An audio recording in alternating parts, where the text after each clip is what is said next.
Hi friends, welcome to our channel.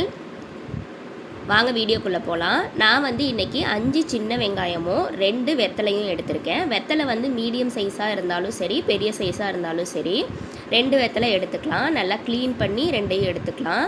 வெங்காயமும் அதே மாதிரி க்ளீன் பண்ணிக்கலாம். நான் இதை சின்ன மிக்ஸி ஜாரில் சேர்த்து எண்ணெய் சேர்த்து அரைச்சிக்க போகிறேன். இப்போ நான் செய்ய போகிறது எதுக்கு அப்படின்னா, குழந்தைங்களுக்கு மொட்டை போடுறோம் இல்லையா, மொட்டை போட்டதுக்கு அப்புறம் நான் இப்போ ரெடி பண்ணுற எண்ணெயை அப்ளை பண்ணும்போது குழந்தைங்களுக்கு முடி நல்லா அடர்த்தியாக வளரும். நம்ம ரெகுலராகவே மொட்டை போட்டதுக்கப்புறம் சந்தனம் தண்ணியில் குழச்சி நம்ம தலையில் அப்ளை பண்ணுவோம். அதுதான் ரெகுலராக பண்ணுறது. அந்த மாதிரி பண்ணலாம். ஃபஸ்ட்டு நம்ம சந்தனம் அப்ளை பண்ணிவிட்டு வாஷ் பண்ணிவிட்டு அதுக்கப்புறம் நம்ம வீட்டுக்கு வந்ததுக்கப்புறம் கூட இந்த மாதிரி செஞ்சு அப்ளை பண்ணிக்கலாம். அப்படி இல்லை, நீங்கள் மொட்டை போடும் போதே இதை எடுத்துகிட்டு போய் டைரெக்டாக மொட்டை அடித்து வாஷ் பண்ண உடனே சந்தனத்துக்கு பதிலாக இதையும் அப்ளை பண்ணிக்கலாம். அந்த மாதிரி பண்ணும்போது இன்னும் எஃபெக்டிவாக இருக்கும். எதுக்காக இந்த மாதிரி பண்ணுறோம் அப்படின்னா, இப்போ நம்ம பிளேடு ஃப்ரெஷ்ஷாக தான் யூஸ் பண்ணுறாங்க. இருந்தாலும் நமக்குள்ளே ஒரு பயம் இருக்கும். லைட்டாக ஏதாவது ஒரு ஸ்க்ராட்சு, கீறல் அந்த மாதிரி தலையில் ஸ்கால்பில் பட்டிருந்தாலும் நம்ம டிடி எதுவுமே போட மாட்டோம். இது ஆன்டி பாக்டீரியல் அண்ட் ஆன்டி ஃபங்கலாக இது ரியாக்ட் ஆகும்.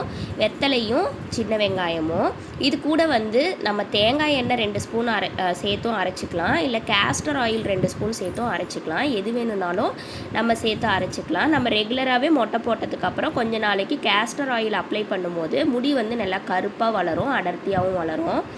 அதுக்கப்புறம் நம்ம எப்பயும் போல் தலைக்கு தேங்காய் எண்ணெய் அப்ளை பண்ணிக்கலாம். இது அரைக்கிறதுக்கு இந்த எண்ணெய் தான் யூஸ் பண்ணணும்னு இல்லை, தேங்காய் எண்ணெய் யூஸ் பண்ணிக்கலாம், கேஸ்டர் ஆயிலும் யூஸ் பண்ணிக்கலாம்.